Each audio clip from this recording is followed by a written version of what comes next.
Welcome to episode 436 of the Geeks for the Win podcast, the tech and gaming podcast from the geeksforthewin.com, where we cover all things geeky.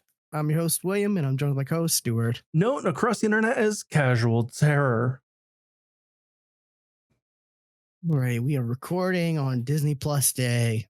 Hooray. Yes, we are. There's a lot from Disney Plus Day, by the way. I apparently only knew part of it. Yeah. Hold on.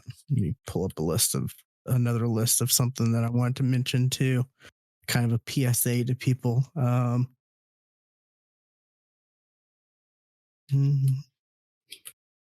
Plus, okay. Here we go. Starting today, not only was there like a lot of new stuff like Shang-Chi, which I find myself, when I read it, I still say Shang. I read it as Shang, just out of force of habit. Yeah. But when I say it, I say Shang-Chi. I noticed that, the other day. I was like, I still read it as Shang-Chi. Well. But was it Shang-Chi and Shang-Chi's Disney Plus? Jungle Cruise is Disney Plus now. Oh, I didn't know that. Straight up, no fees or premium anything. It's just there now. There, I don't know why nobody asked for it, but there's a new Home Alone movie. You're right. Nobody asked for it. Nobody asked for it. I don't know what else. Like, there's some other stuff, but the big ones are like Jungle Cruise and Shang-Chi, and Marvel released 12 or is releasing 12 or upgrading 12 movies to the IMAX movie at expanded aspect ratio. What does that mean? That means you're going to get less black bars on your screen. Okay. Which I'm all for. It's Iron Man, Guardians of the Galaxy, Guardians Volume 2, Captain America Civil War, Doctor Strange, Thor Ragnarok, Black Panther, Avengers Infinity War, Ant-Man and the Wasp, Captain America, Avengers Endgame, and Black Widow. And I guess it's not the entire movie. It's just like, I guess, the IMAX scenes. But a lot of the later movies, I think, are kind of have been shot with like the cameras, the IMAX style cameras for the most part. So a lot of the later movies are going to have that aspect ratio where, because it's like, I don't know. I get fed up. I get fed up when, I got a nice big TV and there's like so much black space. And it's like, I know that's the aspect ratio necessary to see the most of what's actually going on, but it's still kind of frustrating to, especially if you're watching, if you're not watching it in the dark, if you're watching it with the lights on and you can actually see how much of the TV real estate is not being used. Kind of sucks, but this is kind of cool. I'm excited. I'm excited to go back and watch some of these movies, was it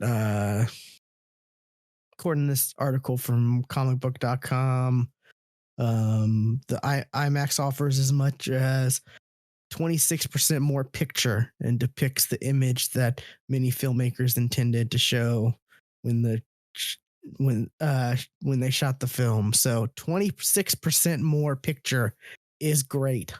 I am all for that. Sure. Yeah. Especially some of these movies, like going back and watching like Endgame and Infinity War and stuff like that. I'm excited. I'm excited to go back and watch these movies now. I mean, I've been meaning to go back and watch them, and this is a great reason, a great excuse to watch them now. So I'm kind of surprised Iron Man is getting this treatment. Like, I didn't think Iron Man would have been shot for IMAX, you know? Yeah, I didn't know that either.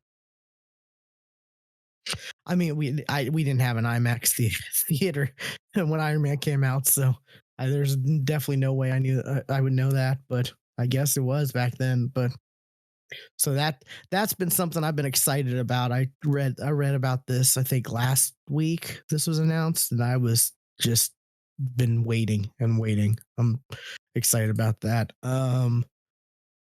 Another quick thing, Marvel related for Disney Plus, they announced some new shows. You saw a couple right before we started, or you started to see some, and then they gave us a lot of like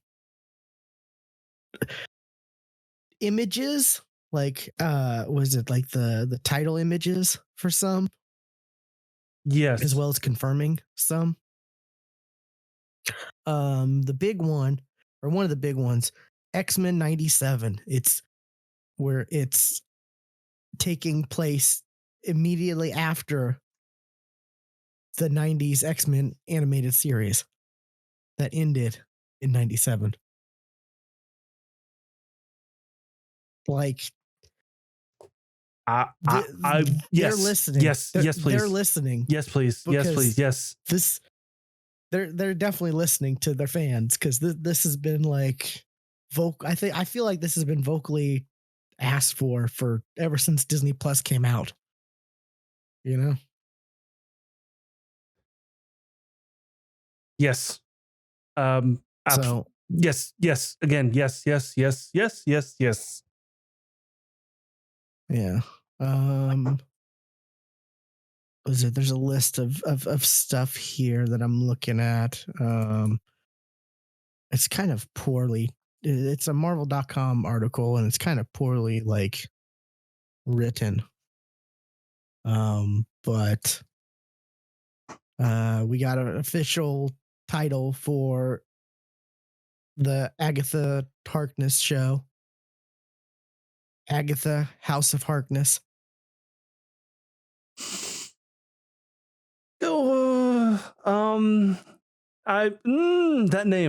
That name has me like, yeah. Maybe you might get a House of M. Maybe, I don't. Who knows? Yeah. I'm definitely excited, because that was definitely like a breakout character. Like, yes, it was. And the twist was just so great. Like, well, what was great was the song that went with it. That's what I was about to say. Like, the twist wasn't exactly too surprising, but when you add the song with it. Yes, yeah. the song that became an absolute meme. Yeah, it's great. Apparently also the Miss Marvel show, like, I knew it got delayed, but apparently it's delayed till like I think fall next year. Which I'm like, ooh, that's quite a bit longer than, because it was supposed to come out this year originally. Have you seen the image of from that, of her and her power? I have not. Apparently she doesn't have like her normal power, where it's basically Mr. Fantastic. Oh, it looks kind of like and big, kind of a psychic kind of. Well, I get it. To be honest, it does look goofy in the comics. It looks goofy in the comics. It looks kind of goofy in the game. I've heard a lot of people say they think it's because they don't want people to get confused or weird or about because it is pretty much like Mr. Fantastic. Her powers are very close to Mr. Fantastic. Yeah. So like, but she idolized on Fantastic Four, Captain Marvel. That's why she went with the name Miss Marvel. Yeah. Yeah. For people who don't know, she has kind of constructs like her like, instead of making her fist large to hit someone, which that's her powers in the comics, she makes like a construct. Construct is a very good word because it does look very much like a Green Lantern kind of a thing. Exactly. Yeah. It looks very Green Lantern, only not green. Yeah. It's like white, right? Yeah. At least in this image. White, silver, whatever. Yeah. So it's kind of weird. Yeah. But there was a lot of reactions to that, so I don't know if they're gonna if maybe they delayed it again, or whatever. I don't know, but apparently there's also going to be, we were mentioning spinoffs. There's going to be an Echo, which I don't really know too much about Echo, but it's a character that's going to be in the Hawkeye show. Yeah, I saw the name Echo. I'm like, I don't know who Echo is. Who's Echo? Yeah, apparently it's a character that's going to be in the Hawkeye show, and they're getting a spinoff before the Hawkeye show even airs. Bit presumptuous, aren't they? So they must really like the way the character is, I guess. I don't know. Was it? It's going to be a new Spider-Man cartoon, Spider-Man Freshman Year. I saw that on Reddit, and I thought it was just something that r/Spider-Man did, because they do a lot of fan art. So I just thought it was something. I saw something. I'm not sure. It does not. I don't think it's saying here, but I think the idea is it's supposed to kind of be somewhat connected to the MCU.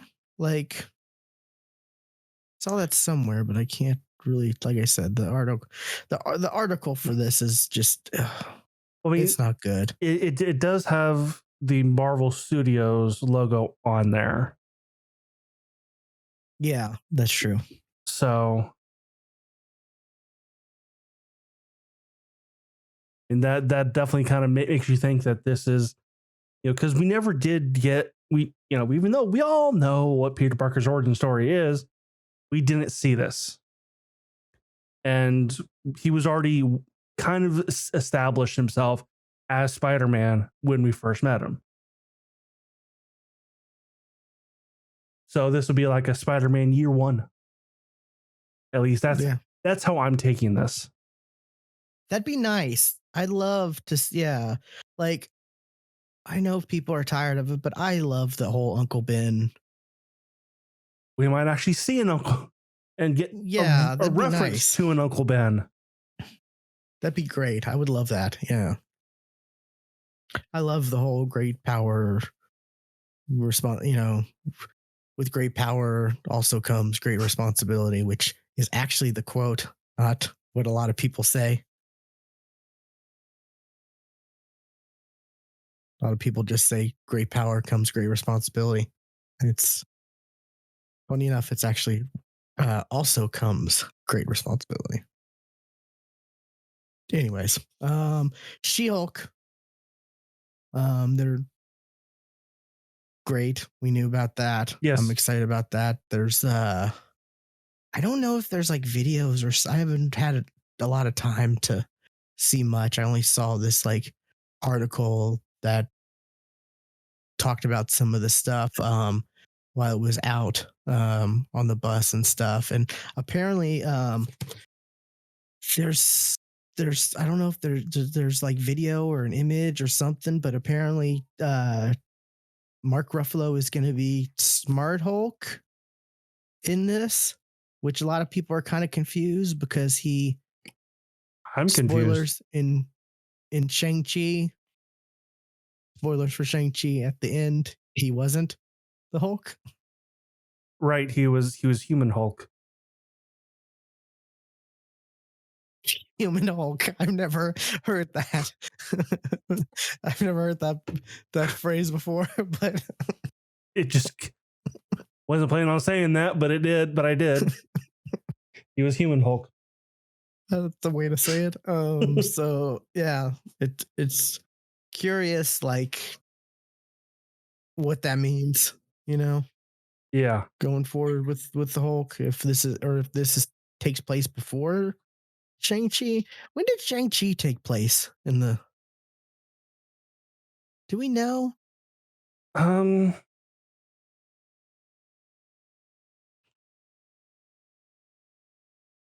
Shang-Chi. God, I keep saying.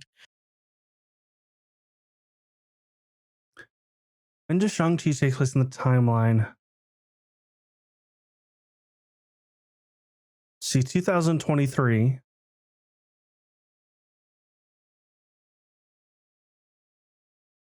Oh, it takes place in. Oh, so that's like right when they come back. That's kind of what I'm thinking. Comes back. Okay, yeah. Then. Yeah, that. Yeah. This happens like the year that everybody comes back. I wonder when She-Hulk takes place then. Yeah, that's interesting then.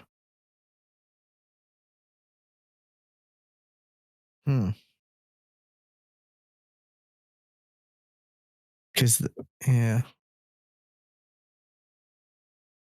Okay, well, this article says it's either April 2023 or April 2024.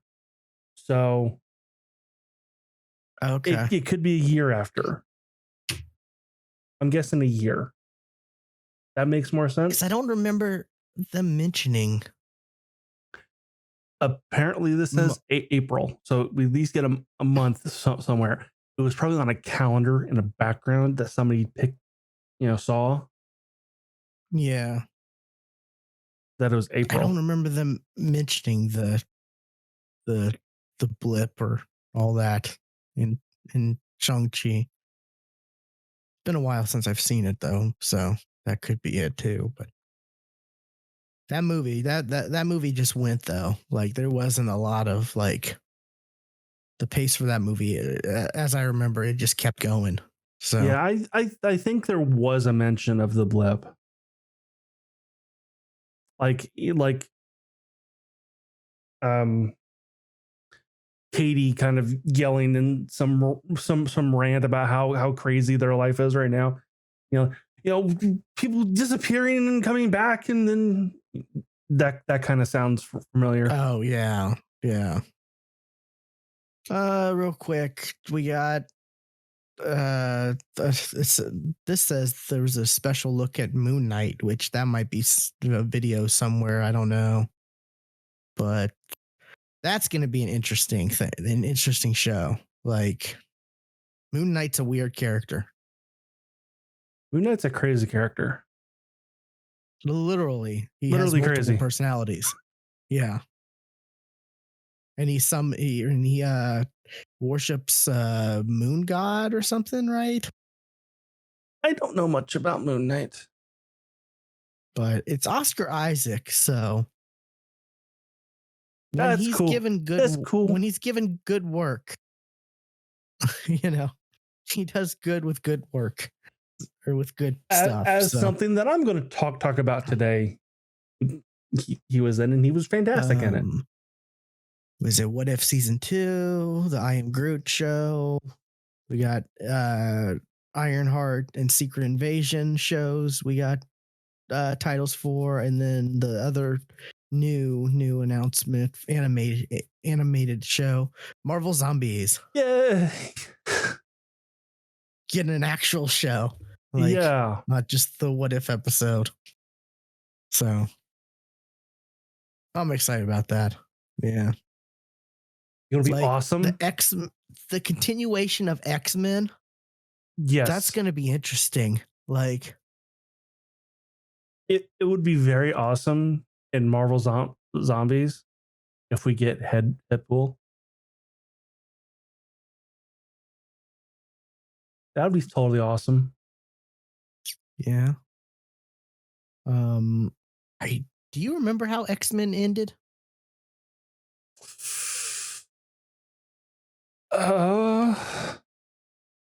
If I remember correctly, Charles Xavier like was dying and had to leave Earth to go with, I want to say her name was Lilandra, the like alien chick that he was kind of in love with, because they had technology that could help him or whatever.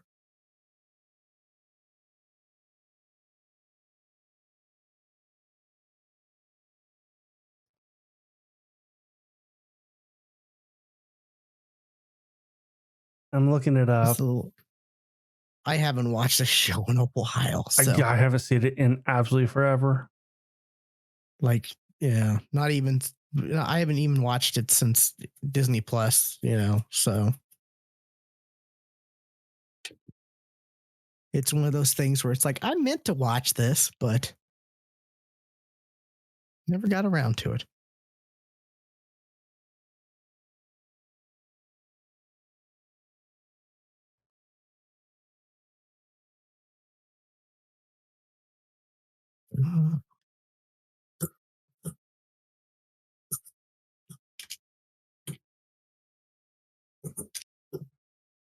I honestly don't remember this. The synopsis of the very last episode on IMDb: on the verge of Magneto's final stand against humans, the X-Men request him to save a dying Professor X. What choice will he make? Yeah. Okay. Yeah. So he ends up going away to some space lady that was in the show that I can't. You were spot on. Her name is Lilandra. Lilandra. Yeah. And the only person I could think of was Maura McTaggart. That was the only female connection to Professor X. See, I remember that because what was it? Fox Kids had this weird thing where like they made it seem like, oh, here's request, or we're taking requests and stuff. And one person wrote in and they were like, I want to see the last X-Men episode. And they were like, okay, here you go. And yeah, so I remember, I remember. Wow. I remember that. So that little thing before the actual episode stuck in my head. So yeah, they did weird stuff like that. At least I think it was Fox Kids was local, right? Like my Fox Kids was different from your Fox Kids. I think so. Yeah. Yeah. But like the popular shows were pretty much there. It was just slight variations, I believe. Yeah. I don't think like the time, like when everything aired was the same. Yeah. Yeah. So yeah, that was a thing, but yeah, lots of other Disney Plus stuff out there though for Disney Plus Day. Right now until Sunday, if they have like new and returning members can get a month for $2, $1.99. So and they've got a lot of other like stuff going on for Disney Plus Day. But anyways, what have you been watching, Stuart? What have I been watching? Well, it's been a month since we've done this episode. So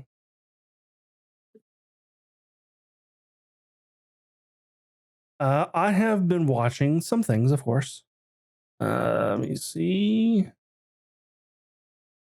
One of the things I've been watching has been a documentary on how to become a tyrant. Okay. Is that something you're interested in? This is on Netflix. It's a history documentary about the great tyrants. I say great as in not as in they did great things, but you know what I mean. Throughout history, like it kind of like it's a docu series. So there's like 6 episodes, I think. I gotta look this up because I watched this a month ago.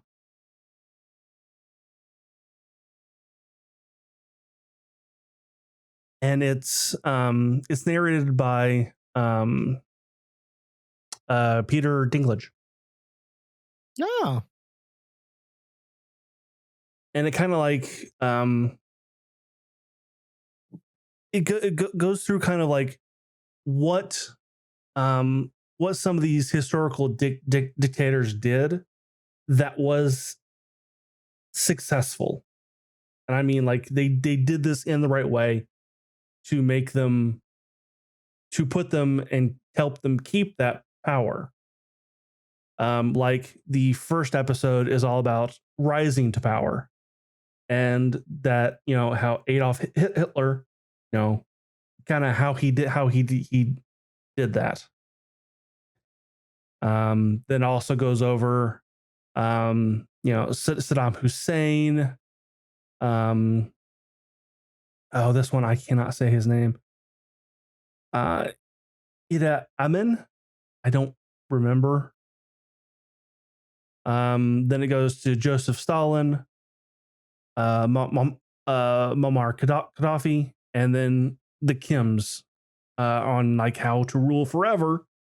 That's to declare yourself a god. And that's what the Kims did in North Korea. But it's a pretty interesting historical documentary.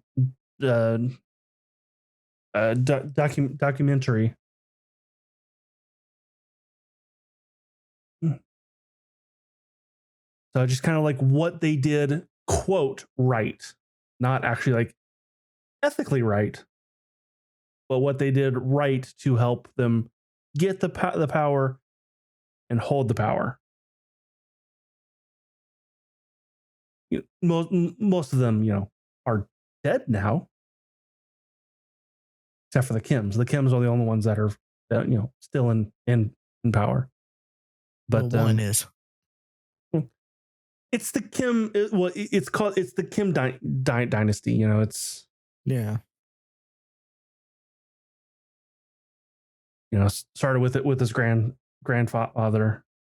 Then that stuff is so weird. Like the more I hear about over there, you know, I have watched fake grocery stores they have. Like, well, I have watched. They're on YouTube. There's a bunch of videos that are like this, of like, you know, North Koreans trying American barbecue for the first time.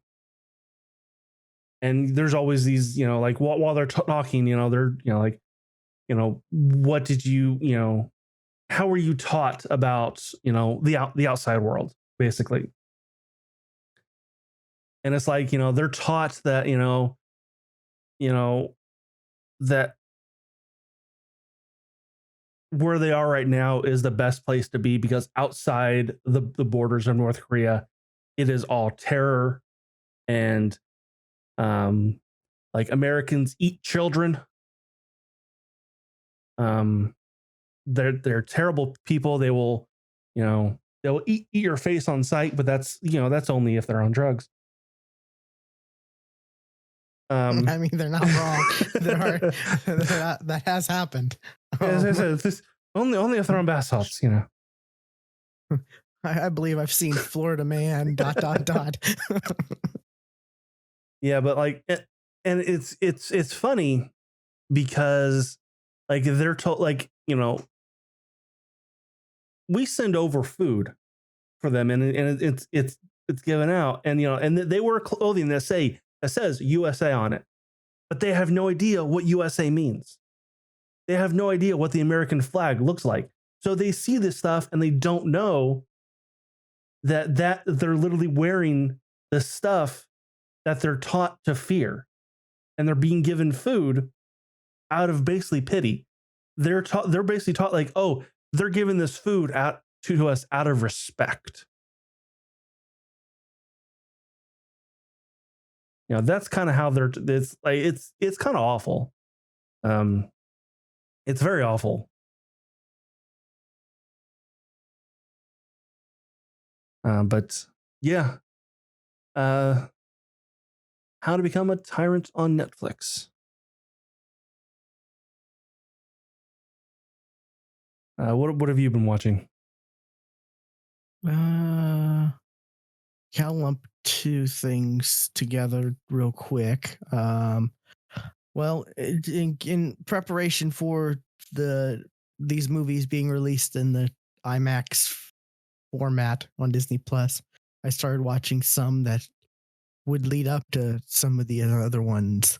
So I started with Winter Soldier, which is one of my favorites of all the Marvel movies. It's such a good movie. Like it's so good. Like it's the pace is perfect. All the actors are spot on. Like it's really one of my favorite movies, if not my favorite. You know, like I struggle with saying it's my favorite because like God, Endgame did so much. Like Endgame just did more than anyone could ever expect a movie to do, you know? So Yes. So it's hard not to say like it's hard not to say that that's my favorite Marvel movie, but Winter Soldier was my favorite for the longest time.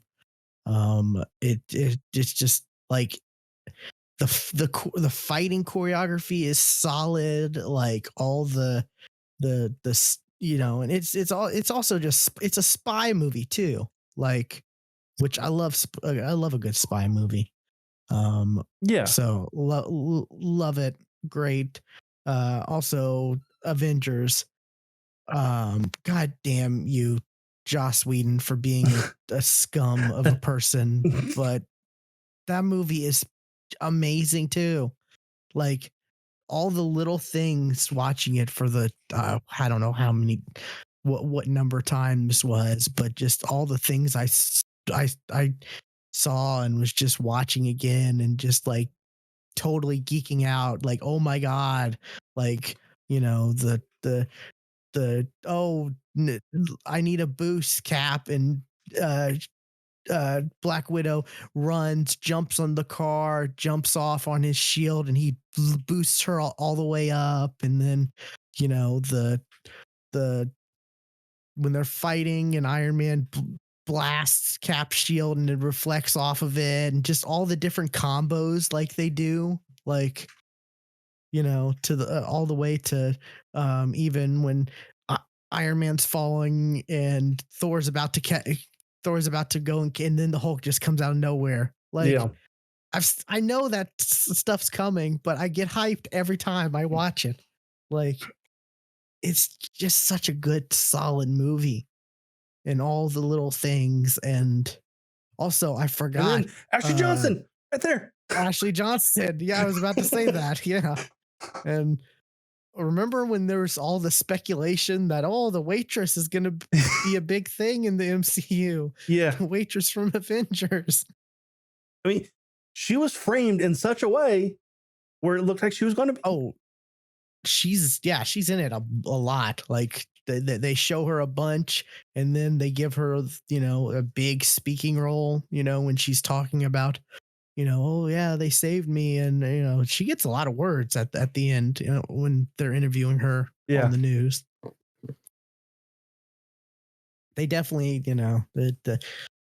I remember thinking, yeah, we're gonna see that's gonna be.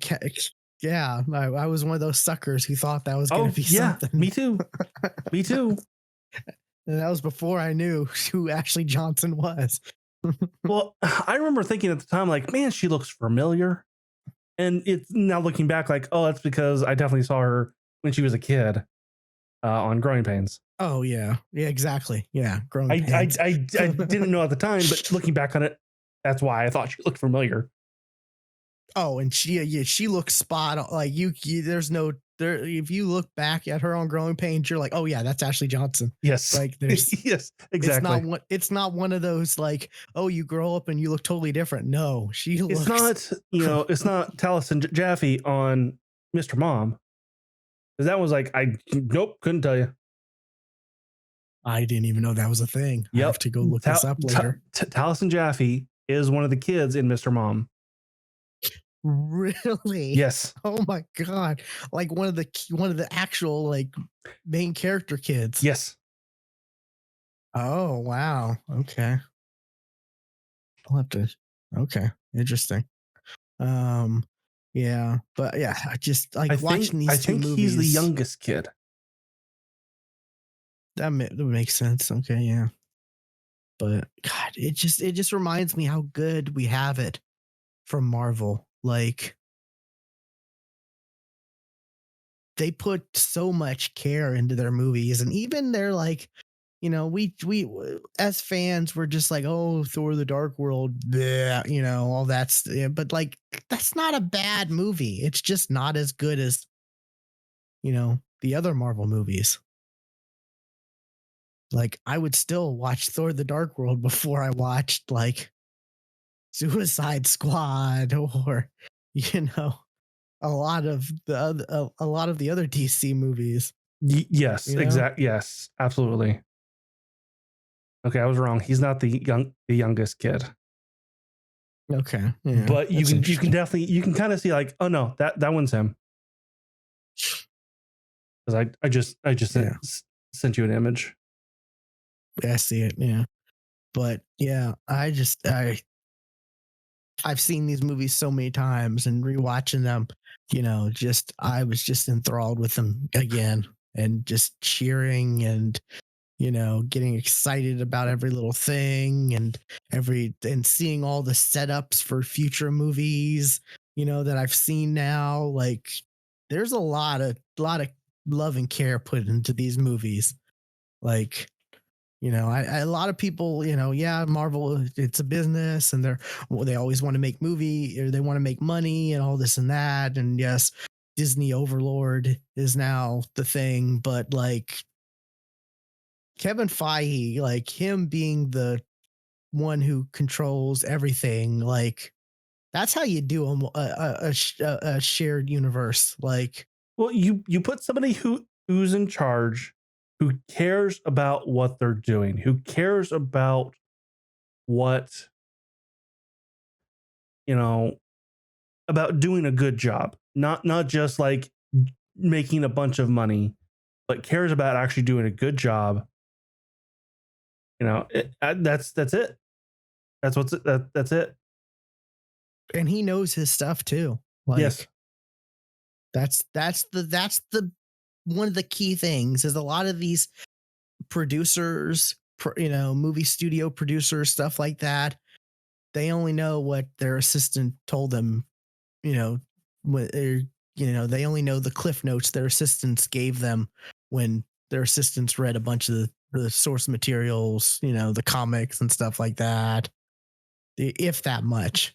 But, I don't know. It's like I said, I was geeking out watching these two movies, and I'm excited to watch all these others in the bigger aspect ratio. Avengers, though, Avengers had like a lot of the aspect ratio was pretty good for the Avengers. Like there's barely any black bars. Like there were black bars I did see on some stuff, but they were really hard to see. So I think maybe this was already a thing for the Avengers. I don't know, but yeah, I'm gonna be watching a lot more of these Marvel movies again. Just because they're so good, like I've been needing a reason to rewatch them and I did a rewatch last year of the whole thing. And it's been a thing where I've been wanting to, but it's like, but I have all this other stuff that's new to watch. Right. And, I could watch a 2.5 hour movie, or I could watch like half a season of this anime. True. Yes. Mm-hmm. if not, I forgot. I didn't pay attention to the time. It's 2 a.m. and I watched the whole anime. Right. That happens sometimes, but yeah. Yeah. And it's also like I do have 5.1 surround sound speakers, so that helps so much. Absolutely. Having a good sound system. Like, I was never a sound guy until I got the 5.1 surround speakers, and it just changed everything. Like, yeah, I've got 5.1, but I live in an apartment, and when I moved here, I didn't hook them up. Like, it's just they're still sitting in a box. Also because like I'm like, okay, but like this needs to go on to the right of the TV, but it's in the corner, so there is no right and left of the TV, and I'm not sitting straight in front of it, so like the sound's gonna be all weird. I'm like, nah. Yeah, I get you. But it's just like it having it's nice. I mean, it's not necessary, I guess, but like if I own my own place and I just put chair in the center of the room, like that old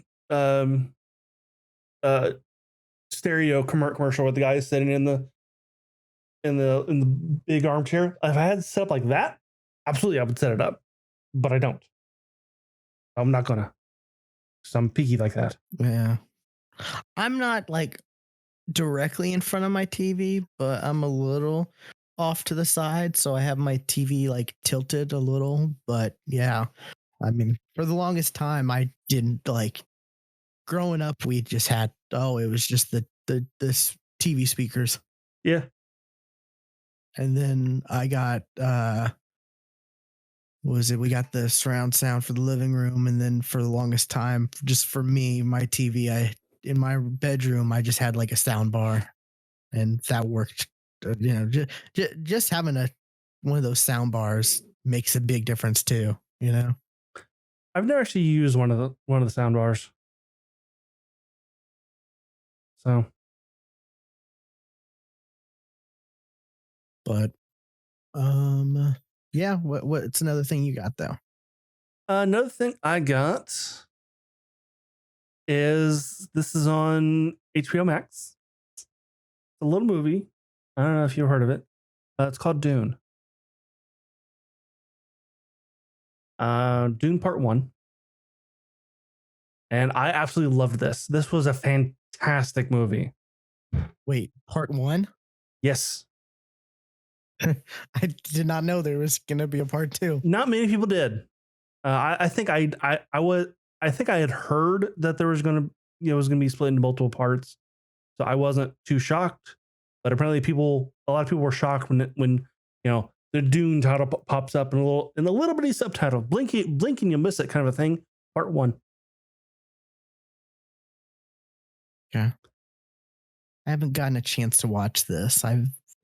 Was looking forward to watching it, but it came out and I just kind of forgot.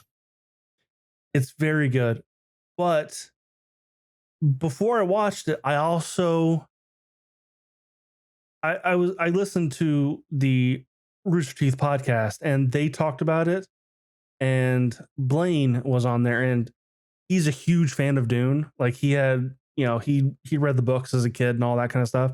So like he he knew a lot of stuff that was not in the movie that they didn't tell in the movie. And I think knowing that stuff, because he said on the podcast, it definitely helped. So there's stuff that's not said in the movie it's in the books that I think definitely helps, because it makes sense on what's happening and why things are the way they are.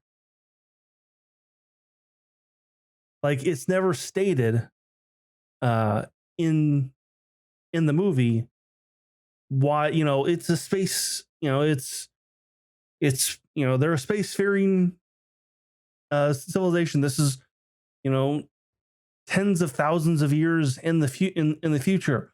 Why are they fucking fighting with swords? And it's not stated in the movie, but they have these shields that if they hit too fast, if you get hit too fast, the shield blocks it. So you actually have to go fast in and then kind of slow down just a little bit to actually get a hit in. It's kind of dumb, but it kind of makes sense at the same time. I saw a TikTok of like what the shields look like in that movie versus what they look like in the old movie. In the 74 movie, so bad. It's like, oh my god, oh my god.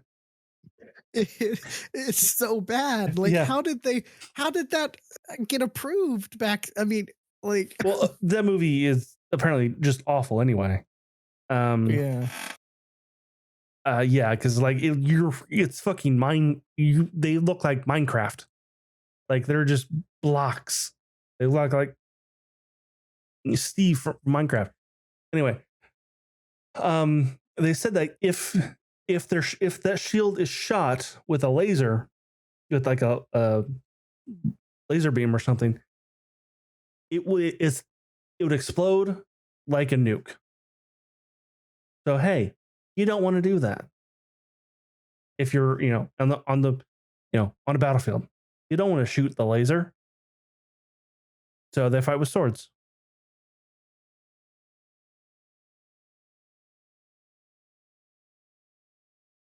But yeah, this very good, very, very good movie. I enjoyed it a lot. And it's funny because, like, you watch like a trailer or something and like Zendaya is all up in it and all that kind of stuff. She's barely in the movie. She will be in part 2 quite a bit more.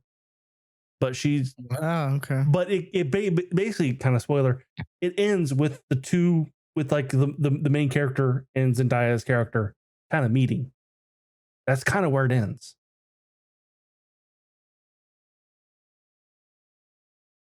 So, and I'm totally looking forward to part 2, which I think it has been announced that there is going to be a part 2. And it will start filming next year. You kind of think with something like this, you kind of would have hoped that, like, they filmed part 1 and 2 together. Yeah, and like part 2 is going to come out in like 6 months. Typically they do that, yeah. When they do part 1 and 2 of something. I guess like the studio didn't have faith that part 1 will do as well as it did. So they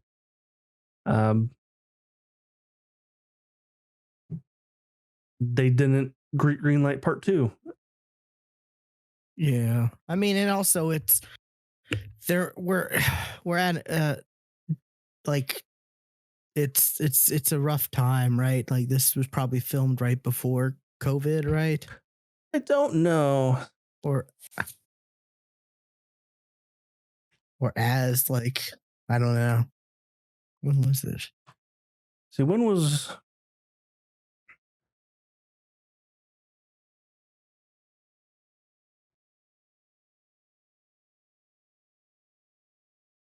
March to July 2019. This was shot before COVID. Yeah. And was supposed to release last year. So they were probably expecting to be able to get filming the second part quicker than,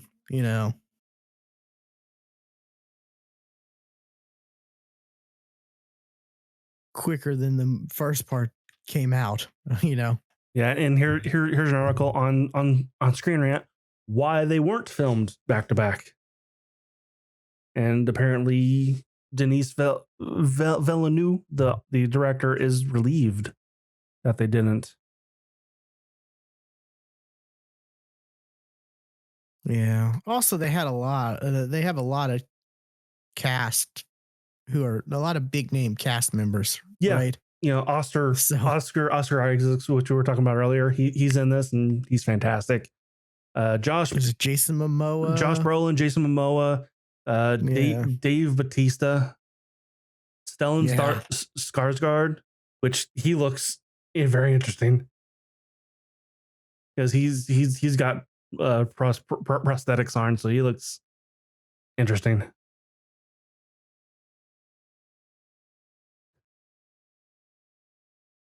But like you got Thanos, you got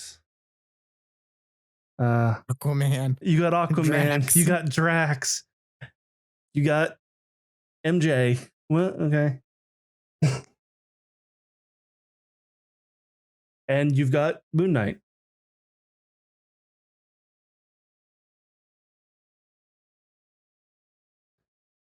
So, but Dune is very good. I highly recommend it. I definitely will check it out. Yeah. Too. What have you been watching? Let's go with an anime. I will also say that the rest I have is all anime. Okay. The one that it's been on my list for a while, and I just have never got around to watching it. Goblin Slayer. Oh, okay. What'd you think of the first episode? It was very dark. That's a make or break moment in that anime. Is like, oh, that first episode. Oh my goodness. It was pretty dark, I'll have to say. I was kind of shocked. Also, there's a lot of like D&D references in this show.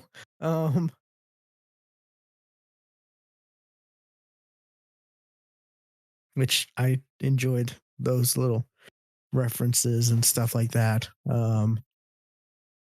Yeah, I've not seen this since I got into it, so I didn't pick up on a lot of the stuff. Yeah, I mean it's not like in your face stuff, but it's just stuff like certain spells and stuff like that. Little things they do and use and But I enjoyed this quite a bit. This is about the character known as Goblin Slayer. All he wants to do is kill goblins. Yeah, and they're not nice goblins either. No. These are bad goblins. They're bad goblins. Vicious, like vicious goblin, and they repopulate by raping human women, right? Yep. Yeah, which is dark as fuck for an anime. Like, I was not expecting all this. Like, yeah, it got dark. And just the way the goblins look too, the way that they're animated, it's just horrifying at times. Yeah. Like, there's no, in this world, there is no good goblins. No. And I want to say this aired at the same time. There was another anime that was airing around the same time that had goblins in it, but they were goofy goblins. silly goblins. Oh God, I'm like, boy, the shift between, and I don't know what it was. I have to look up like when this aired. 2018. Like what aired at the same time? Say, did I look this up? Hold on. Oh yeah, I did look this up.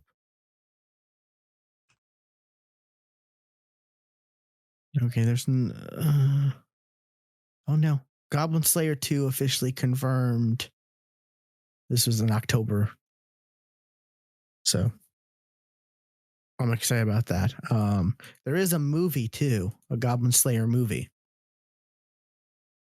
Oh, it was slime. It was reincarnated as a slime. Those two aired at on the same time. Those goblins are different. Very different. Those are different goblins. Those are good goblins. Yeah, especially some of the goblins are definitely very goofy. Yeah. But yeah, it's all it starts out with this like is she a cleric? Right? Yeah. The blonde girl, yeah. I forget her name, but starts out with this cleric who's looking to start adventuring, and she joins a party, and they're all like, "Oh yeah, goblins! I killed a goblin once that came across my village," and like it's funny how they like touch back on stuff like that. Like the Goblin Slayer later will talk like, yeah, like there'll be a part where he's monologuing like, yeah, you may think goblins are easy to kill because you killed one in your hometown, or that was barely surviving, and who had just survived an onslaught from blah blah blah week, but when they're together, and like there's a lot of monologuing from Goblin Slayer in this show where he's pretty much like talking about how goblins are bad, and going into detail about how to kill them and stuff like that. And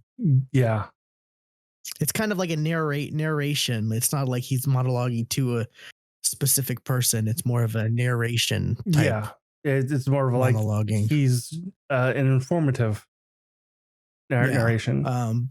But she joins a party who's also kind of new, and it's like four people. Like she's the healer. There's I guess a fighter and a magic user and I think a rogue, maybe. I think one of the chicks is a rogue, maybe, but and they just get annihilated, like, and not viciously. Not quickly. No, not at all. And it's like, and they make certain mistakes that like you'll see later on.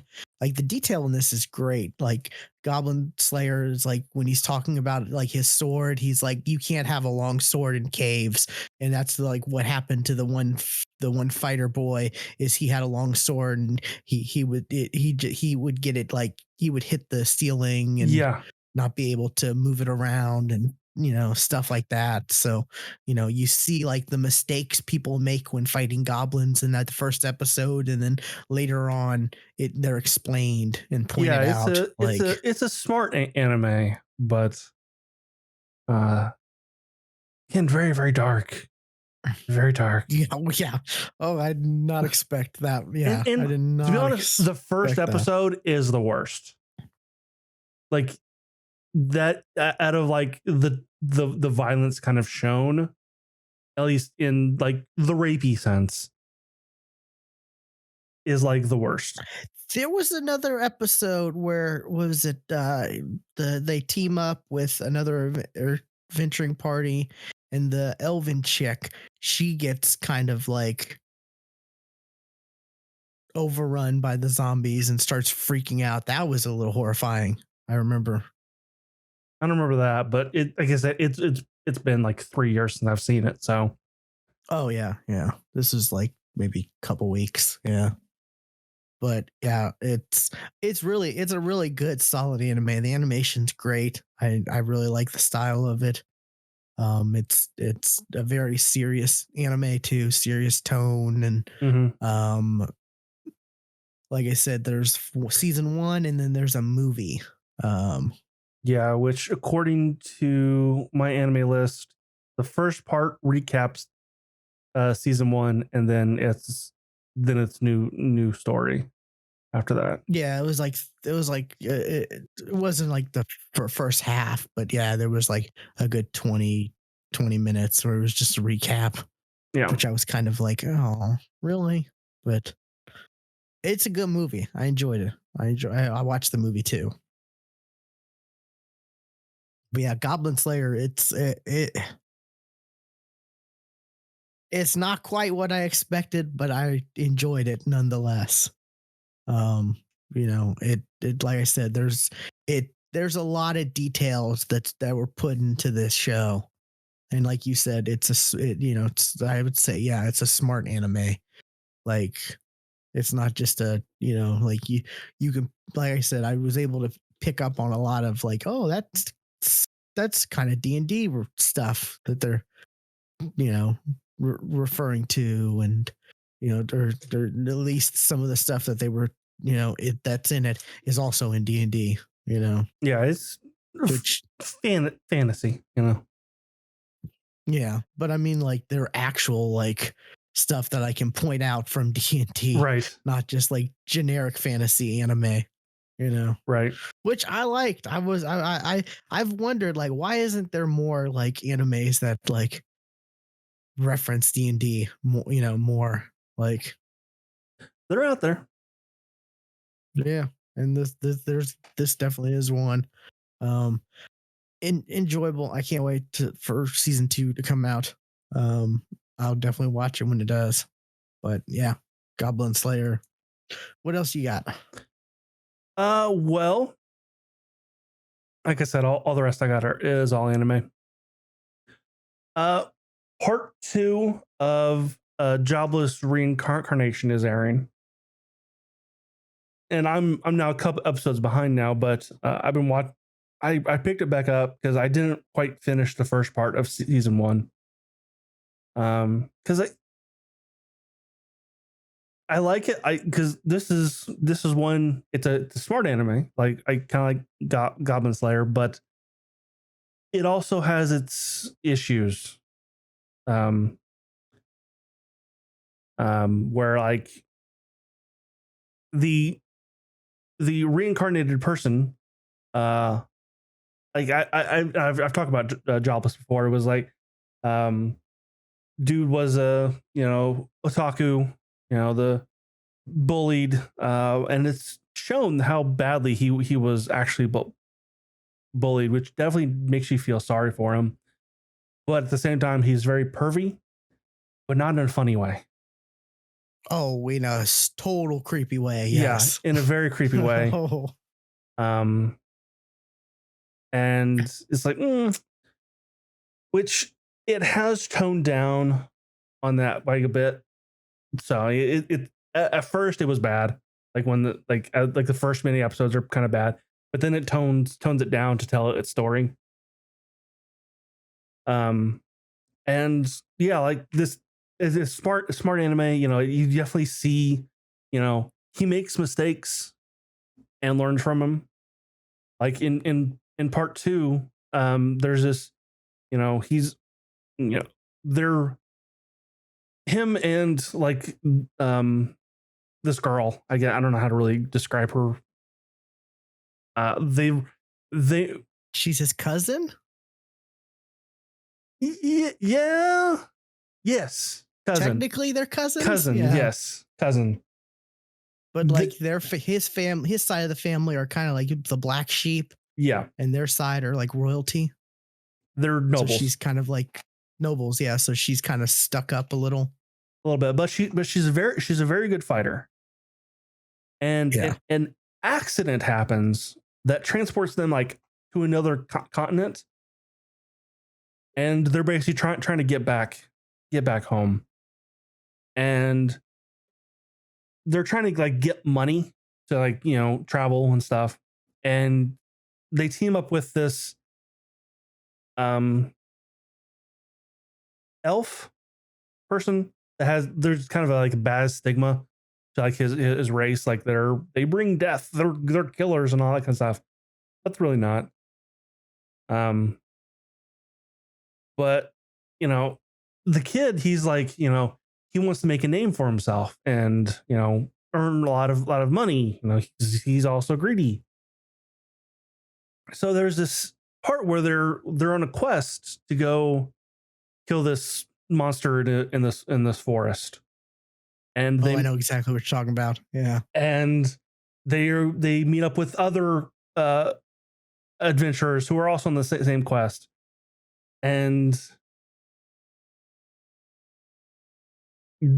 one of the other party gets kind of in trouble, and the kid's like, hold off, we're gonna wait till the right moment to jump in and save them, and we'll get even more credit for, you know, not only killing the monster but also saving them.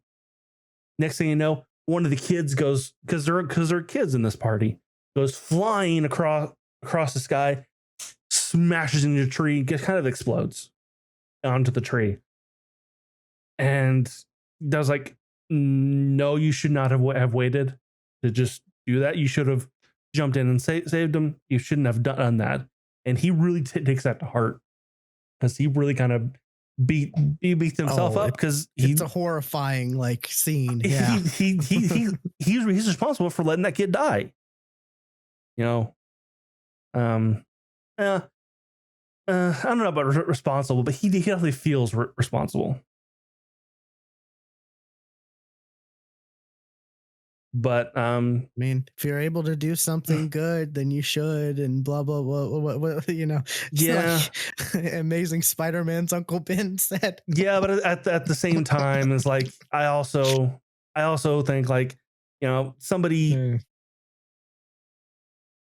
a car that's drowning. You know, you have no legal obligation to save them. Oh yeah, because in a case like that, yeah, you could make things worse or endanger yourself. Yeah, I totally agree with that. But so, I guess it's a smart anime. It definitely got some flack because of the perviness. The first is it season 2 or is it part 2? It's part 2. How are they doing? Okay, they ended part 1 like on a weird number. Like, was it 11? Was the last episode? So part 2 was episode 12. That was kind of weird. I was like, when I saw part 2 came back, I was like, wait, is this right? Like, typically it's like 12, but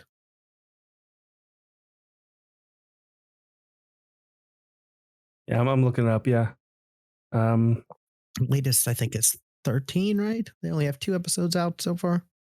Well, dubbed. Part 2. Yeah, we got dubbed. Yeah. I'm watching dubbed. I'm not.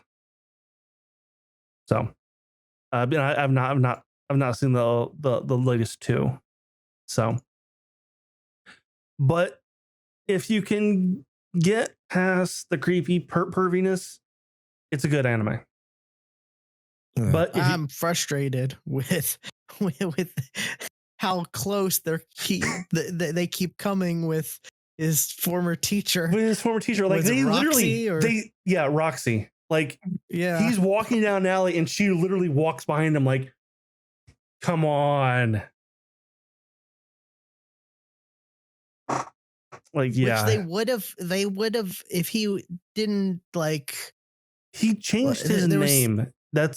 He changed his name. So like, yeah, he's becoming famous, but he also changed his name. So like Roxy doesn't recognize his name.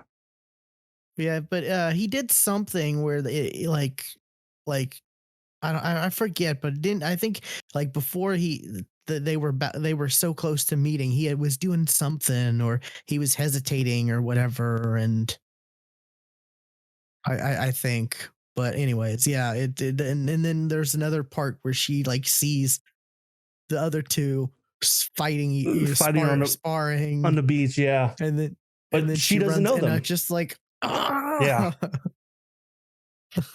It's so frustrating. It is very frustrating. I want to see them connect again. Which is odd that because she's essentially there to save the girl. Like she was hired by the girl's family to go and save them. But she doesn't know what she looks like? Yeah, I didn't think about that. Yeah, that is kind of weird. You would think she would have seen some kind of photo or portrait or something. Yeah. Yeah. So that was like the one, like, why doesn't she know what she looks like? So like, what is she looking for then? Other than just him. And it was weird, like one of her party members is like a big whore. Yeah, that too. And she comes across like her gonna bang a bunch of in the middle of an orgy. Not just one person. In the middle of an orgy. Middle of, like that was a little surprising to see. All right. I was like, oh, okay. Yeah, that's we're going back to adult content here. Yeah, it's borderline. It's borderline. And then I think in that same episode, like, or is that? I think it was that episode. Was it the main character? He's talking to his cousin about like, about like feeling her up and touching her and stuff like that. And she's like, "You can if you." And I'm just like, this is weird. Like, this is getting back into like perviness and yeah. Like, stop. That's what got you in trouble in the first place. Stop it. Yeah, it's like, oh no. He's like 10. It's not just like, she's like 12. Like, stop it. Yeah, and she's like, "Oh, you can if you want." I get it, and he's like, "Oh, I'm not just gonna stop there if I do." And I'm just like, "Oh my god!" Like, it's got no when it gets pervy, it gets pervy. Like, yeah. So it's good. I know. I'm enjoying it as well. It's one that I'm watching week to week. I look forward to when it comes out. So. All right. Well, what else are you watching? There's another anime that I've had on my list for a while, and season 2 of it just released. So I decided, fine, I'll watch it. Restaurant to Another World. I've heard of this one. It's a food anime. It's a very good anime. It's this there's this restaurant where like this mysterious door opens up and it like different places, like way different places. I'm not quite like different countries in fantasy worlds and stuff, and there's different people. Like there's a lizard man, there's like, elves, there's like a dragon who ends up taking, like the human form to go into and stuff. And it only appears on the day of Saturday. But they call it the day of Saturn, which I'm just like, I giggle every time they say that way, just because it's so like Shakespearean-ish, right? Like, but and like every episode is like shows like either a new person coming to the restaurant, or it reflects on, basically each episode reflects on 2 different dishes that's made. And I think the names of the episode are like basically those dishes. I just did I just get the Google search of Day of Saturn. It popped up with this anime. That's great. Oh, I love that. Trying to look up the names of the episodes.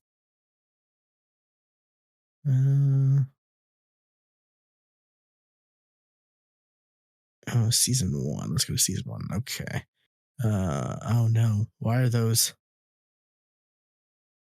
Okay, that's weird. The first half of on IMDb, the first half of season 1 is like Japanese names, and then the second half it's the American. Like that's weird.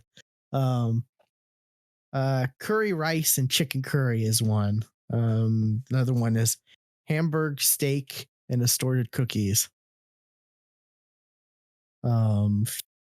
Fried seafood melon soda float. Ugh. I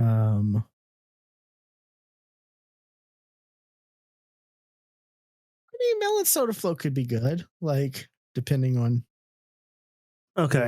what's used. I finally tried variety pack 2 of White Claw. Melon is one of them. It's okay. Watermelon, yeah. No, melon. It's Are you sure it's just melon? It's watermelon, tangerine, lemon, and melon. I didn't know that. It's been a while since I tried. Yeah. Okay. Melon. Huh. I think. Sure, it's not. I mean, I could. Mango. It's mango. It's mango. Mango's not good. Yeah, I didn't like mango. It was okay. It was okay. Like the tangerine one, I literally forgot I had it. Like it was sitting in front of me as I was drinking it, and I drank a couple drinks of it, and then I forgot I had it. So I was like, it's not terrible, but and I'm not a mango guy. I know people love mangoes. I don't like mangoes. I don't like mango. Yeah, I'm not, but people seem to love it. And then variety pack 3 just sounds disgusting. Yeah, I don't think I've tried that. Pineapple, strawberry, blackberry, and what is the third? What's the other one? There's another one. Mango's also in variety pack 3. See, the only one I would kind of be interested in would be pineapple. Strawberry also doesn't sound bad either. I'm not a strawberry guy. I've never have been, but back to Restaurant to Another World. It leads to like a human chef in, what is to be believed our world, and it's just various people from different, and it's just like one episode shows like, oh, this guy got abandoned, or he got trapped on an island, and then this door appeared, and he kept going to that restaurant for 20 years, because he was trapped on the island for 20 years, and he kept going, every Saturday. And, luckily for him, he had like a huge bag of gold with him. So he gave it to the guy, and like that pretty much paid for, quite a bit, because a good sized bag of gold in our world is a lot of money. Because we all just have a bag of gold just laying about. But no, like this is like the other worlds, like the other fantasy world, where a bag of gold's like common for an adventurer, I guess. But in our world, a bag of gold's like that's pretty so heavy. Much money. Yeah. I mean, like it's a little bag of gold, like, okay. Not like a huge bag of gold, just like a, and it only takes a small little bag of gold, to, you bring something like that to here, like that's a lot of money. No store will ever accept it. Sorry. No. But the chef does, and it's different stories. You see different. It's like it's kind of like it kind of like an anthology series. That all connects to this restaurant, where you get like you know you get kind of a background story of a different character and how they found the door and the food the food they end up deciding to try, and then they love it. And there's even parts where they're all are like a bunch of them are arguing like, oh no, this is the best food, oh no, you should try this fried it's frustrating because the character who gets fried shrimp, he calls it fried shrimp.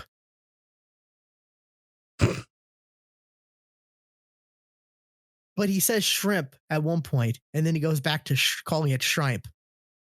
And it's just like, why? It's shrimp, not shrimp.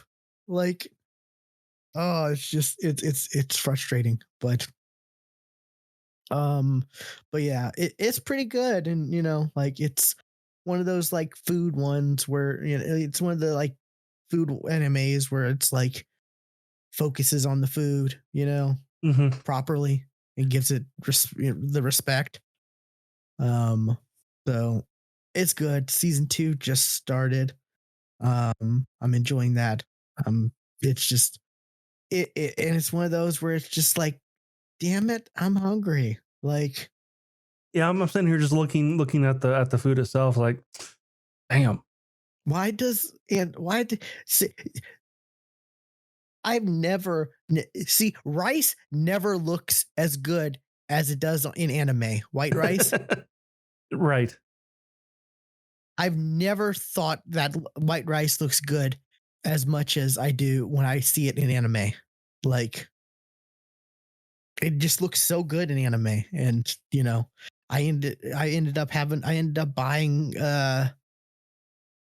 a couple bags of jasmine rice to throw in my rice cooker because I really wanted some good white rice after watching. Like, now here's the thing, you have a rice cooker.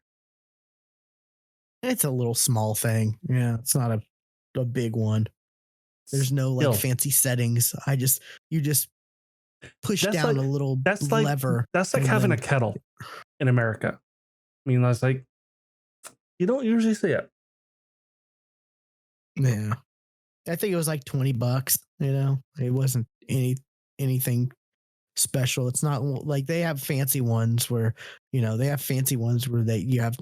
you could set the timer and all this and that and stuff like that. But the one I have is just a small little one where you just push the little lever button down, and then when it's done, and it pops the lever back up and turns off. But it can only cook like, I think, 2 cups of rice. But I bought it because I don't want. Rice is, I don't know. It's frustrating to cook rice on like in a pan on the stove. I feel like I don't eat rice enough to warrant. Like, I love making fried rice. That's one of my favorite things to do. The only kind of rice I would ever make and have made is Spanish rice. That's it. Which is very good. Yeah, I make like pork fried rice all the time. It's so easy to do. The problem with pork fried rice is like you got to make the rice ahead of time. Like to get the best, the rice has to be like a day old. Like, I've looked up many recipes and they all pretty much say like, yeah, you should make the rice a day ahead because like it does. There's a reason for it. Like I don't want to try to get into it, but yeah, there's like some kind of dumb or reason that actually makes sense for it. But yeah, I love the way food looks in anime. It's so great. Like, it always makes me want to like make something great. And I look to see what I have, and I'm just like, I don't have really anything right now that can make anything really good. Um,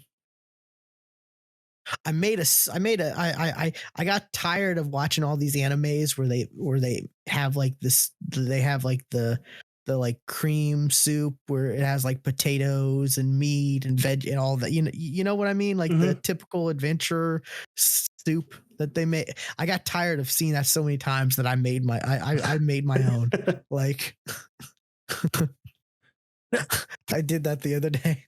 There is something that I'm curious, not curious enough to try it to actually try to make it myself, but like the Japanese curry that I see, the curry and rice.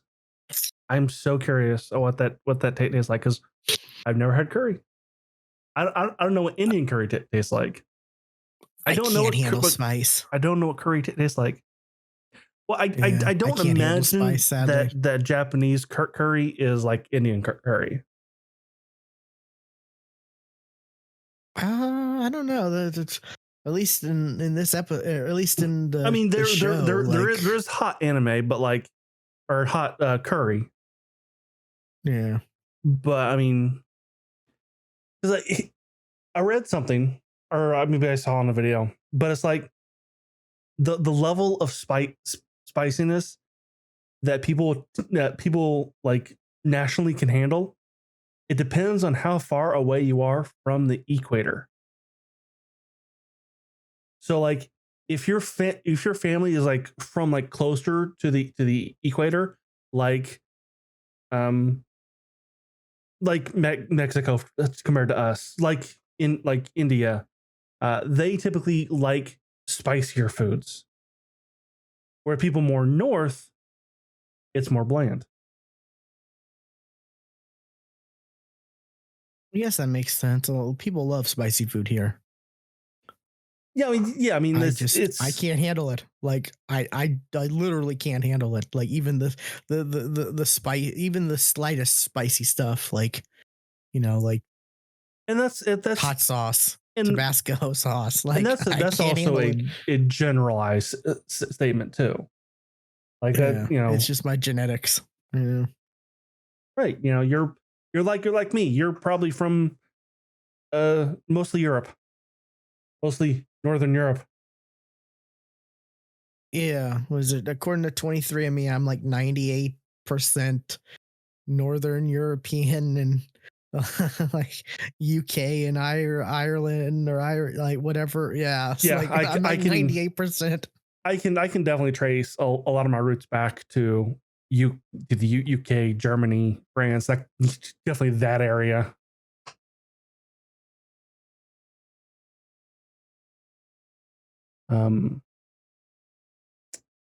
But yeah. Yeah. But Restaurant End of the World, it's a great food anime. Where I've heard it's got a good story. I've heard it's good. It's got I've heard great things about it, and it's just one where I'm just for some reason it's always been on my list, but I just never gave it a shot. And then I saw, it's getting a second season, and like, okay, maybe let's try this out then. I was kind of looking for something anime to watch, and just decided finally get through some of these that I've been meaning to watch, but just never got around to. So let's see, what else do you got? Let's see. I was wrong. 99.5% European. That's on 23andMe. 96.8% Northwestern European. So yeah.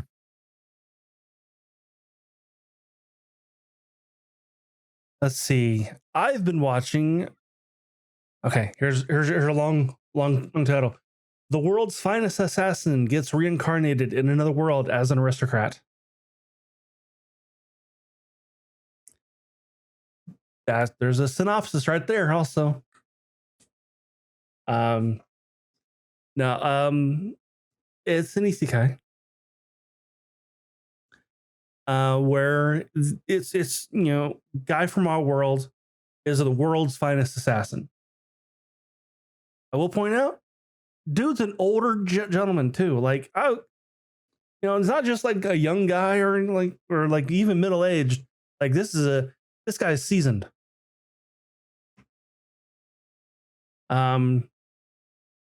He's thinking of doing the R thing in the assassination world, retirement. And if you've ever watched anything with assassins and retirement, oh nope, that's when your company offs you because you know too much. So yeah, he gets offed, and comes face to face with a goddess, and she gives him a deal. That he can be reincarnated in a fantasy world, but there's one catch, and he says, "Who do I have to kill?" And the catch is he has to kill the hero of that world, the guy who is going to defeat the demon lord. Because all these isekais, hero gotta defeat the demon lord. That's the typical story in isekais. Well, his job is his deal is he's got to kill the demon lord, the hero. But after he kills the demon lord, because if the hero lives, he becomes a tyrant. So his job is to kill the hero before this happens, but after he kills the demon lord.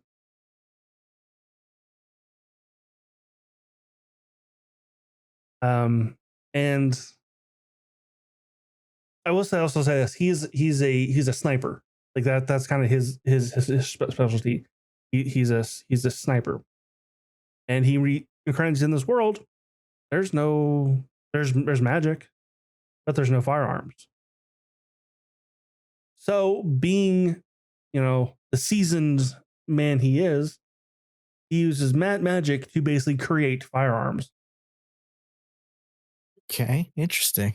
And he's also, because he's, really smart, he's and he was able to pick like 5 skills. He picked seemingly some uninteresting skills, but when all put together, it becomes OP. It's one of those kind of things. Oh, of course, yeah. Because his knowledge of his world he came from, he can use that to the stuff, and yeah. I mean, as there's 6 episodes now, and as kind of like the start of like the last couple episodes has been the goddess meeting with another killer, like from here's a samurai, from feudal Japan. Here's this knight from medieval times, who's given the same assignment, but she's like, oh, it's been 30 years. How's the samurai doing? He's sitting on a bed eating grapes, and he's all fat. And the knight is like just running around town, just going, "Are you the hero? Are you the hero? Avati!" That, so like he's not doing well either. So I'm like, it's not just because he's from our world that he did that, but he's clever. But it's not a lighthearted anime. It's like the last episode 6, that went to a dark place. And like it's an episode where the main characters are kind of barely in it. It's about a side character who's going to become a main character. I think, moving on. About these orphans who are living on the street, and they're kind of have started their own kind of business, on the street, kind of like, oh, are you new to town? Well, I've got some good recommendations for a tavern, for an inn. Hey, do you want to see the sights? And and they're paid by the shopkeepers, that they recommend, and they're also given a discount on the food. So like they're kind of doing all right. And then they're taken up off the streets by an orphanage, and it's an all-female orphanage. And when they reach a certain age, you can guess what happens. The owner kind of pimps them out. Oh, yeah. It goes dark. It goes like one of the girls, like she slashes up her face, like, if I'm not pretty, then he won't choose me. Oh God. It's like it's dark. It goes dark. So but it's good. I'm enjoying it.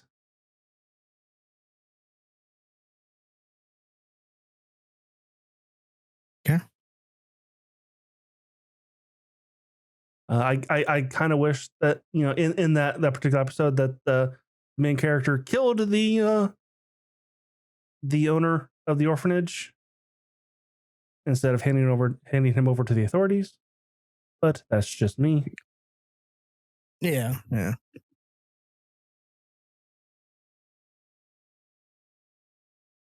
What else have you been watching?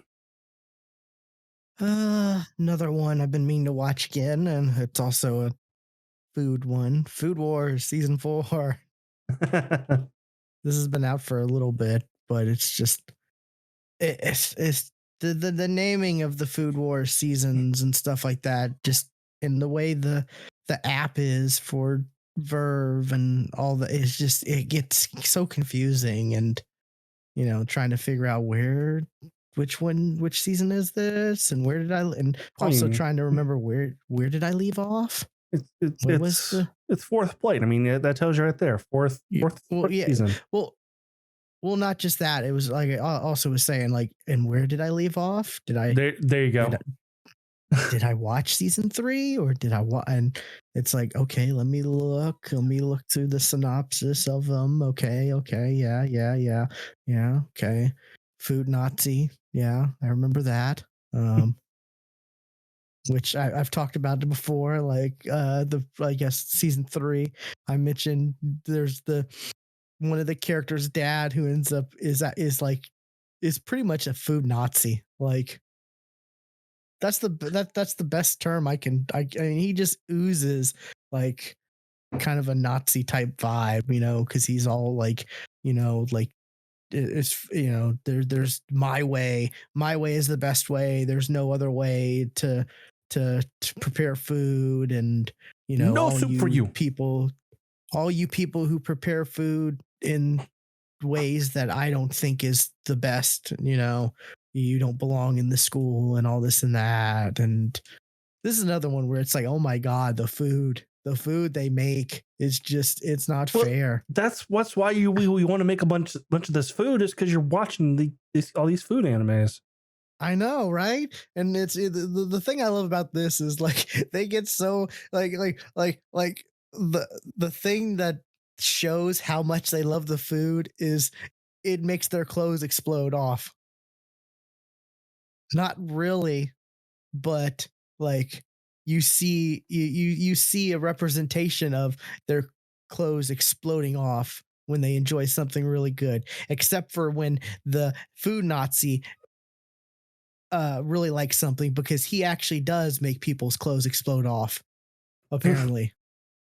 Because he has his family has some ability or whatever, and even though it's not even his family, he married into that family, he still gained the ability. And I'm just like, okay, this is kind of weird. Like, I understood like the visual representation of, it being a metaphor and it not really, but like, because it's anime, but like to say that the dude gets an ability even when he marries into the family, like, come on now.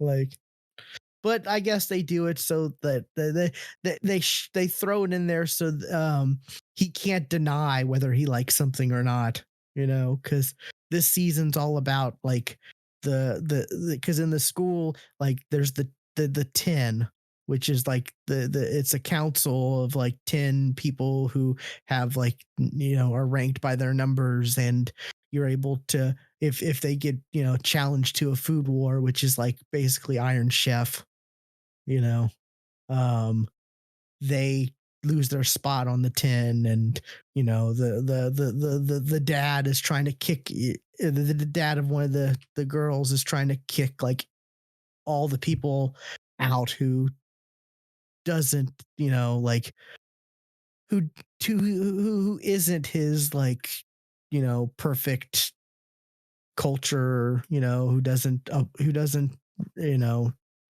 cook to his way of cooking and all this and that. Like I said, it's very like it's very there's a huge Nazi like comparison here, like, Sure. but if you, I mean, I'm not explaining it the best, but like and the way the character looks too, like the dad looks and acts like he just oozes evil. Like it's crazy. But the whole season is like, or season 4 is pretty much like they're challenging the 10, and if they win, all the people who were kicked out of the school get to come back. Um, who were kicked out because they didn't, whatever, they didn't cook the way they were supposed to, or the way the new head master or whatever his title's called wanted. So they're trying to, and then they'll become the 10. And there's oh my god, the food is it looks so amazing, and the details, like this is another, it's not just like, made up food that looks good. It's like they're, from what I know of food, because my dad was a chef, like there's some real food cooking facts in this. Man, if I would have known you would have brought all these food animes and would lead me down to looking at images and gifs of these food animes, I would have eaten dinner before we did this podcast. It's so good though. This is my last food anime. Don't worry. It's my last anime actually, but it's another good one. Like, it's fun. It's, there's high stakes though, and like I said, seeing some of these things has me like, God, I can't make this, but I can make something similar. I can make like my version of this, because, I don't live in Japan. I don't have access to all the ingredients they're using, but I can, I can improvise and make my own versions of some of this stuff. And I've been making some stuff here and there. So 16 Food Wars food with recipes you can make.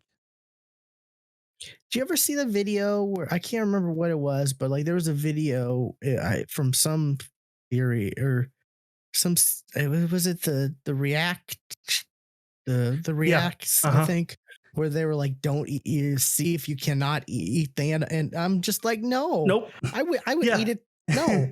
And there were some people like, I'm losing, I've lost, I can't. And what was it? They interviewed someone and they were like, yeah, I thought that at the end they were just going to let us, but no, they didn't. And I'm like, yeah, no, that's just mean. I would not take that chance. And they made like a food war. They made like stuff from Food Wars and stuff like that on that. Yeah. So, I don't know. I love cooking. I have a passion for cooking, and I got that from my father. So, having these animes were There's actual like, okay, here it's not just like made up stuff. It's actual like real cooking, the real methods for cooking and stuff like that is pretty cool. here's one that I see. You got it's the image from the manga, image from the anime, and then real life. It's apple risotto. The real life one looks like fucking vomit. I bet it tastes so good. Like, that sounds good. Apple risotto. Oh, I love apples though. Anything apples, I love. So that's just me as far as that goes. But yeah, Food Wars season 4. I think there's a 5th season, but it's not dubbed yet. See, I think it still is on Verve. When I was looking up Food Wars and this type of season, season 6 auto completed. Yeah, because I guess people are wondering if there's going to be a season 6. I can tell you right now, I think it's not likely coming back for season 6. I saw that. Yeah, I did see that. And because I was looking to see, like, when I saw there's a season 5, is there going to be a season 6? And it's like, oh, sadly, no. But at least there's going to be one more season dubbed, hopefully. Like, if not, I'll just have to watch it subbed because, I love Food Wars. It's so good. Like, just, it makes me hungry and it makes me cook things that I normally wouldn't. So, alrighty, what else you got? All right, I've got one more. This one's called The Faraway Paladin. This is an isekai. All of mine were isekais. Weirdly enough, isekai is not a category in Funimation. No, yeah. It's not a genre. It's not a genre yet, even though it is. But like when you look up anime, it's not a searchable genre. Because I was looking through the genres when I was looking on Funimation, like what's trying to find something to watch, and it's not there. And I'm just like, there's enough of this that like Jobless. It would warrant, yeah. Jobless. The World's Finest Assassin, Faraway Paladin. These are all currently airing. Yeah. But fan service is a genre on. Sure is. There's a lot more of that than there is. There really isn't as many as you think on Funimation. Actually, on Funimation, but when you look up, in real life, anime as a whole, sure, there's a lot. Oh yeah, definitely. I wouldn't argue there. The Faraway Paladin. It's a slow burn. The guy is reincarnated in this world, and he is raised by a skeleton, a ghost, and a mummy. Okay. Yep.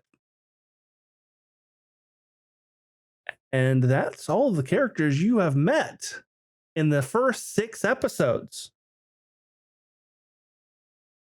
Interesting. Like I said, slow fucking burn. It's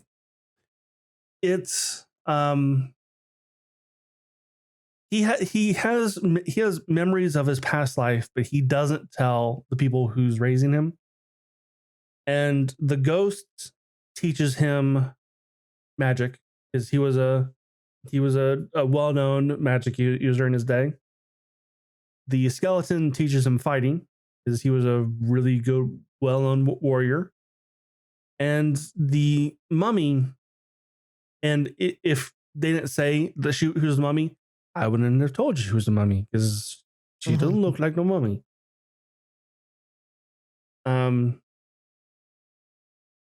She teaches him basically everything else in life.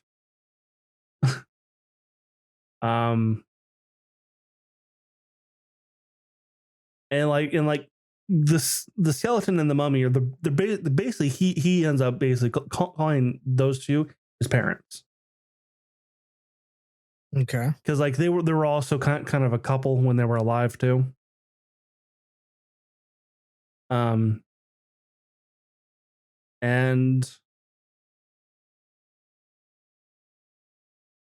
okay, I take it back. There is another character that we meet. The avatar of the God of Undead comes down in like episode like 4. Like he's like the first other person we've seen in this anime in 4 episodes, and he comes to like collect their souls because like the deal that they made, the bargain they made years ago is done. Not quite. I'm just really confused about that part. It was not made clear about really what he wanted. I don't know. But main character ends up kind of beating him after he pleads his faith to one of the gods that ends up helping him. And in the last episode, he's given a bunch of money to go explore the world. I'm like, okay, this anime is finally going to get fucking started after 6 episodes. It's now going to get started. So it felt like it wasn't just like it felt slow, like negatively. Not like, yeah. It definitely does a lot of world building.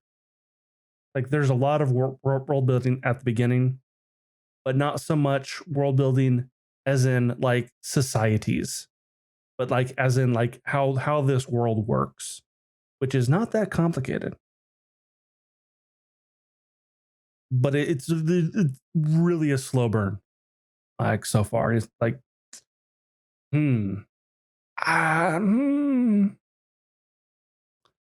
yeah. I honestly don't know whether I like it or not. Because like I said, in 6 episodes, nothing has happened. Except for this fight with the avatar of the God of Undead. Which like, hey, that's a big step from nothing happening to here's a undead god, fight him. That's a kind of a leap.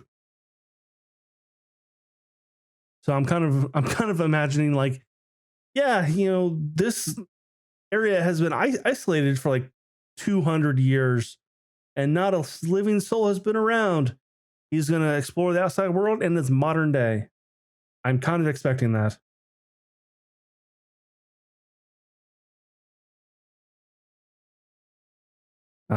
But yeah, like I said, nothing's happened in this anime. But I'm still watching it. Okay. Interesting. All right. You got anything else? I got one last thing. Not gonna really spoil much, but I did see the Eternals. I'm hopefully gonna see it this weekend. Yeah, it was. I just have not had time. No, not to spoil anything. It was long. I mean, that's not that's not spoiling anything because the runtime's there. I have heard it's not good. At least the reviews are not good. I mean, that's like the critic reviews. Like Rotten Tomatoes has this as like the lowest Marvel movie, like lower than Thor: The Dark World.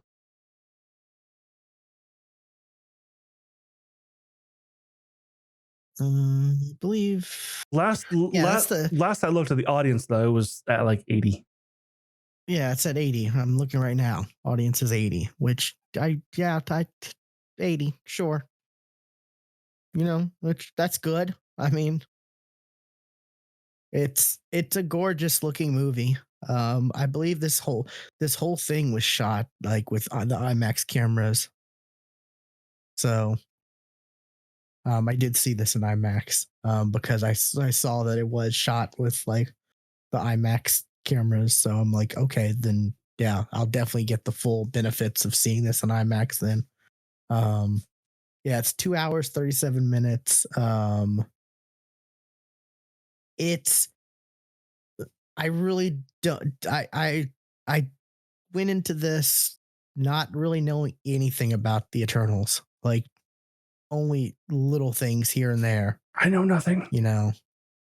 I know like Neil Gaiman did like he wrote like the best Eternals book or whatever, and it's supposedly really good and all this and that, and you know, great. I never I did I may read it later, but you know, I want to go into this just kind of like I really don't know too much about the Eternals. Let's see how this is. And like I said, I would say, yeah, 80 is good. I would probably say around 80. I would give it.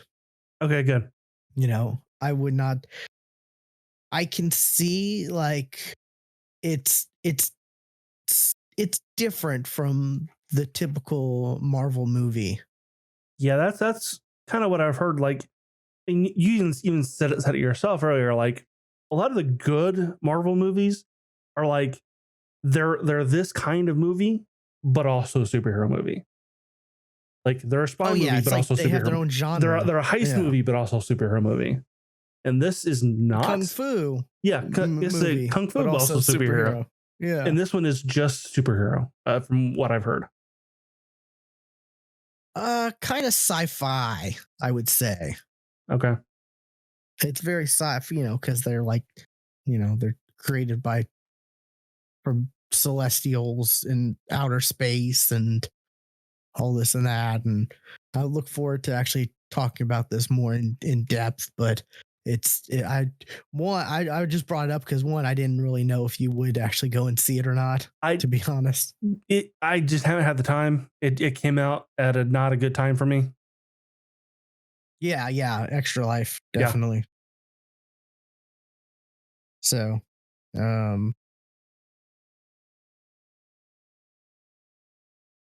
okay. I'm hoping to see it this weekend.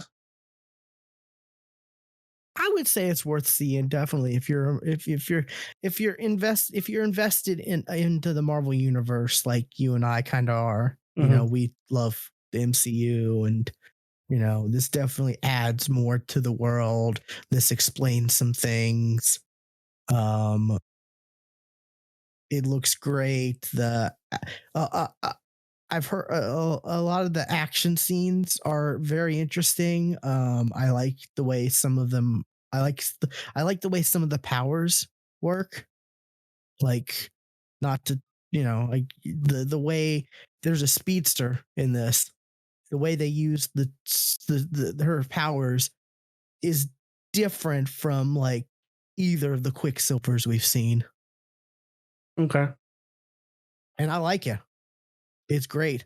I love the way. I mean, the character Icarus? He uses his like laser vision or whatever. He's Superman. Like, the way they show him using his laser vision in like one specific fight is just crazy cool. And I was just like, that's exactly how, like, you know, if you had laser vision and you were enough, you would use it that way. You wouldn't like, you know, you see Superman in a movie, he barely uses, you know, like laser vision or anything, or heat vision, or any, you know, any of like he they always like never use it, you know. He always like uses it like once or twice maybe in a movie, but like it's that stuff's used a lot. Like there's a lot of a lot of special effects in this. Heat vision is being used. Must snap the neck.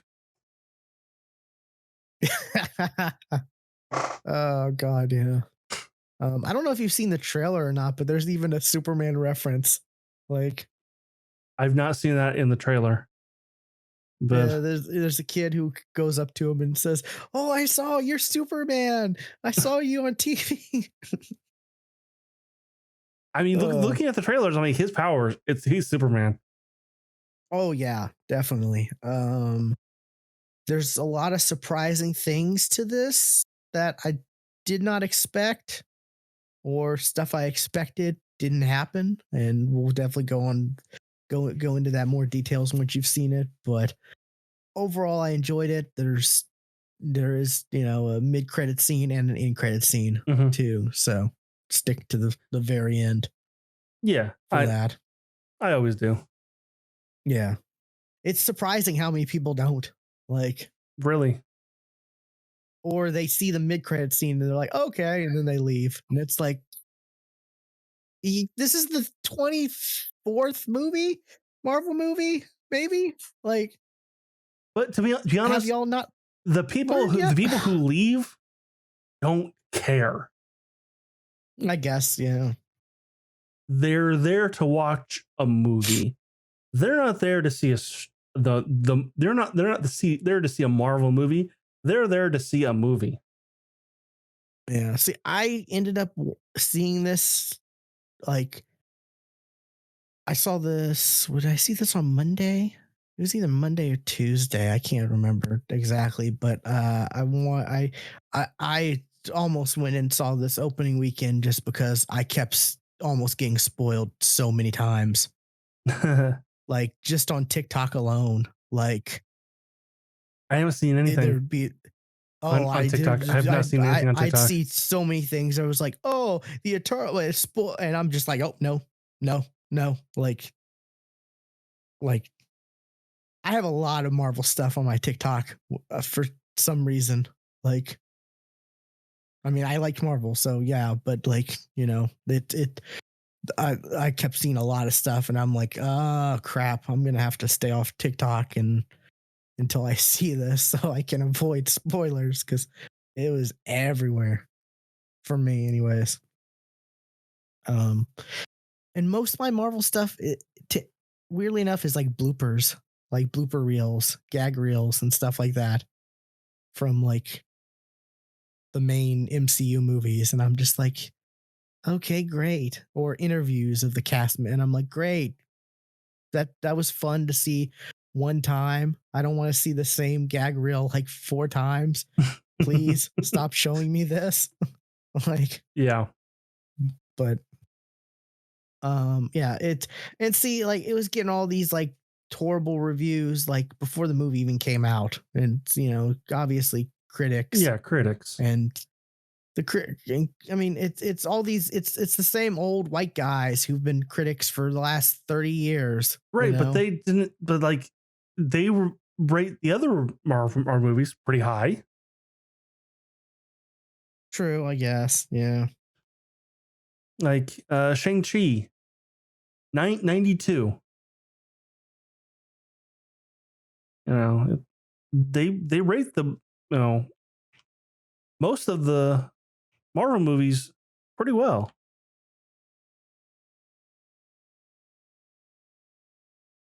Yeah, it's just, yeah, but it's worth seeing. I definitely would say I enjoyed it quite a bit.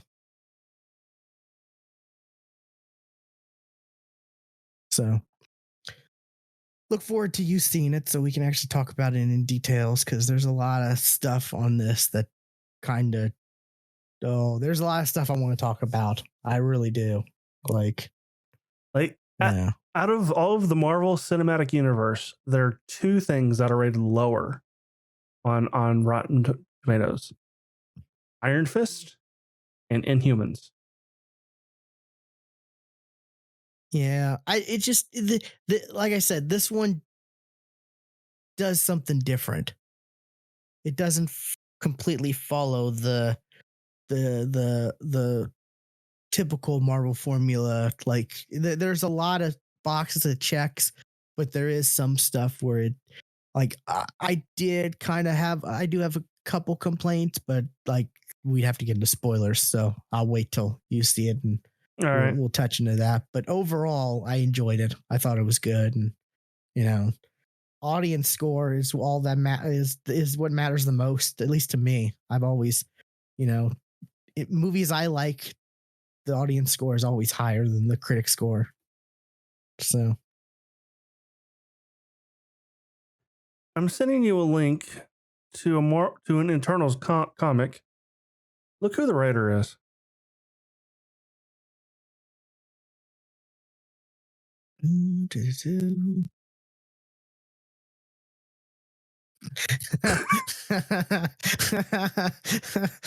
Did not know Ralph Macchio wrote comics. That's good. Oh, I love that. Yeah. So, and I saw Kevin Feige decided to make the director of this movie direct his Star Wars movie, because apparently, remember, Kevin Feige is in charge of one Star Wars movie. I was like, oh yeah, I forgot that he's gonna do that. He's gonna be in charge of one Star Wars movie. Old Republic. Wait to see that. Old Republic. Yeah, maybe. I don't know. It's interesting, but alrighty, that's it for me though. And so I guess we can wrap the show up. Yeah. This has been episode 436. Be sure to follow us on Twitter. Stuart's at Casual Terror. I am at WillPlayGames_. And we will catch you next time. And remember, no animals will harm to making this podcast.